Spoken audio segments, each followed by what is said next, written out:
নমস্কার বন্ধুরা, 2022 সালের আমেরিকান ক্যান্সার সোসাইটির এক জার্নালে প্রকাশিত গবেষণা পাওয়া গিয়েছে যে প্রায় প্রতি বছর 20 মিলিয়ন মানুষ, মানে 1 million is equal to 10 lakh, মানে 20 মিলিয়ন মানুষ এই ক্যান্সার রোগে আক্রান্ত হচ্ছেন এবং 10 মিলিয়ন মানুষ মানে প্রায় 50% মানুষ এই ক্যান্সার রোগে কিন্তু মারাও যাচ্ছেন। তাহলে বুঝতে পারছেন আমাদের এই পৃথিবীতে ক্যান্সার রোগের হারটা দিন দিন কতটা বেড়ে চলেছে।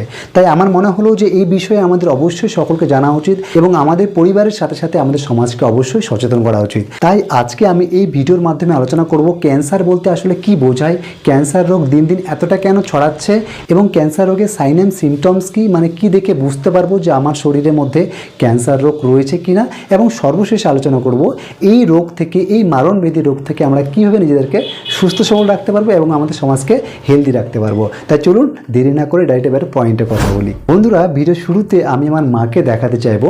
দেখতে পাচ্ছেন ইনি হচ্ছেন আমার মা। দেখে মনে হচ্ছে পুরোপুরি ফিট এবং হেলদি, তাই না? হ্যাঁ ঠিক, এখন উনি হেলদি এবং ফিট আছেন। কিন্তু মজার বিষয়টা হচ্ছে যখন 2013 সালে মায়ের টিউমার হয় পেটে, প্রায় 4 কেজি ওজনের টিউমার, বুঝতে পেরেছেন 4 কেজি ওজনের টিউমার কতটা হতে পারে?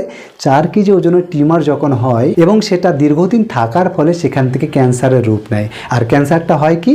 ওভারিয়ান ক্যান্সার, যেটাকে বলা হয় ওভারিয়ান কার্সিনোমা মেডিকেল ভাষায়, ঠিক আছে? ফাইনালি যখন ক্যান্সার ধরা পড়লো তখন ডাক্তাররা বলেছিলেন এই পেশেন্টের যে কন্ডিশন, যদিও উনি বেঁচে যান তবু ম্যাক্সিমাম 2 থেকে 3 বছর বেশি ইনি বাঁচবেন না।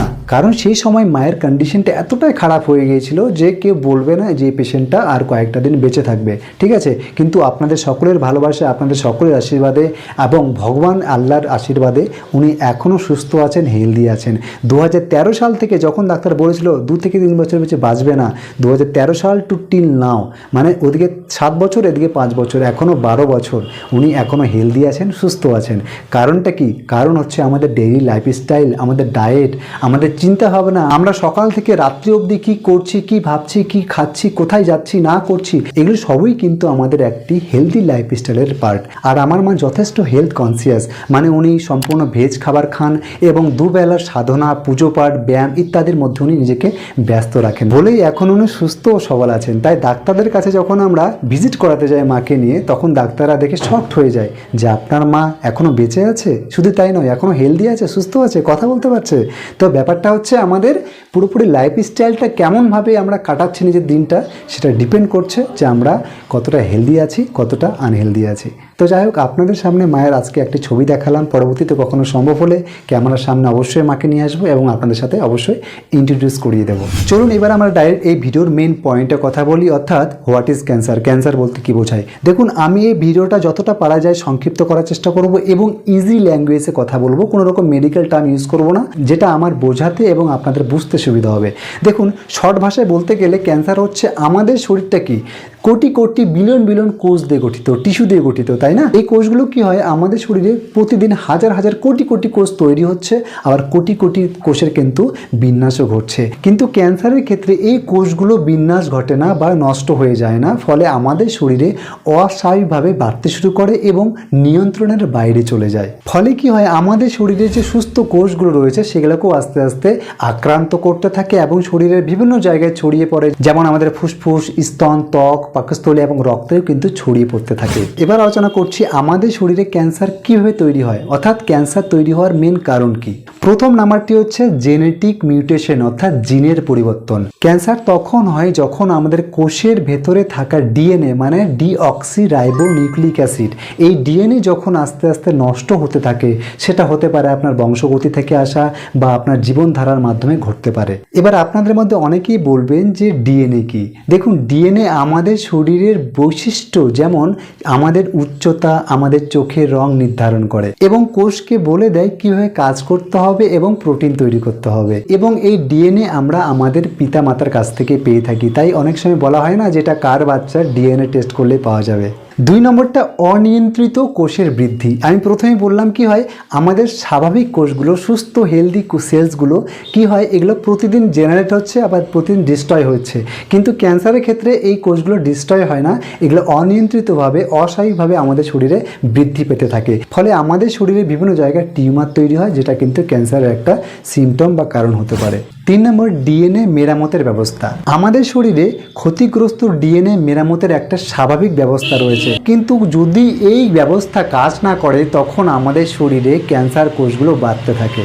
4 নম্বরটি খুবই ইম্পর্টেন্ট আমাদের আজকাল সমাজে, সেটি হচ্ছে দীর্ঘস্থায়ী প্রদাহ ও ক্ষতিকর টক্সিন। দীর্ঘদিন ধরে কোনো সংক্রমণ, ধূমপান, দূষণ, অস্বাস্থ্যকর খাবার, সূর্যের ক্ষতিকর আল্ট্রাভায়োলেট রশ্মি, এই সবই কিন্তু আমাদের ক্যান্সারের একটি কারণ হতে পারে। এবং সর্বশেষ 5 নম্বর কারণটি সব থেকে মেজর রিজন আজকালকার আমাদের এই লাইফস্টাইলে, আর সেটি হচ্ছে অস্বাভাবিক জীবনযাত্রা, যেমন ধূমপান, অ্যালকোহল, ফাস্টফুড, ব্যায়ামের অভাব ও ওবেসিটি ও মানসিক চাপ আমাদের শরীরের স্বাভাবিক কাজ করার ক্ষমতা, স্বাভাবিক কোষের বৃদ্ধি, স্বাভাবিক কোষের কার্যক্ষমতা ব্যাহত করে, যার ফলে কিন্তু আমাদের ক্যান্সারের ঝুঁকি বাড়তে পারে। এবার মেন টপিকে কথা বলছি, আপনি ক্যান্সারে এফেক্টেড কিনা, আপনার শরীরে ক্যান্সার রয়েছে কিনা আপনি কীভাবে বুঝবেন। এগুলোর সাইন অ্যান্ড সিমটম কিন্তু অনেক দিন আগে থেকে আপনার শরীরে দেখা দিতে শুরু করবে। সেগুলোর মধ্যে প্রথমটি হলো, যদি শরীরের কোথাও যেমন স্তন, পেট, গলা এই সব জায়গায় দীর্ঘদিন ধরে গার্ড মানে ফোলা স্থান রয়েছে, সেটা দীর্ঘ মেডিসিন খাওয়ার ফলেও, ডাক্তার দেখানোর পরেও ভালো হচ্ছে না, ঠিক হচ্ছে না, তাহলে অবশ্যই সতর্ক হবেন, সেটা কিন্তু ক্যান্সারের একটা সিমটম হতে পারে। 2 নম্বরটি দীর্ঘদিন ধরে কাশি ও গলা ব্যথা। যদি 3 সপ্তাহের বেশি আপনার কাশি হচ্ছে বা গলা ব্যথা হচ্ছে, দীর্ঘ মেডিসিন খাওয়ার ফলে, অ্যান্টিবায়োটিক খাওয়ার ফলে, ডাক্তার দেখানোর ফলেও ভালো হচ্ছে না, তাহলে এটি ফুসফুস ও গলার ক্যান্সার হওয়ার সম্ভাবনা রয়েছে। 3 নম্বরটি ভেরি ইম্পর্টেন্ট, সেটি হচ্ছে ওয়েট লস বা ওজন কমে যাওয়া। দেখবেন যে কোনো রকম ডায়েট ফলো না করে, কোনো রকম খাবার বাদ বিচার না করে ধুম করে আপনার ওয়েটটা কমতে শুরু করেছে, তাহলে কিন্তু এটা মেজর সিমটম মানা হয়ে থাকে ক্যান্সারের জন্য।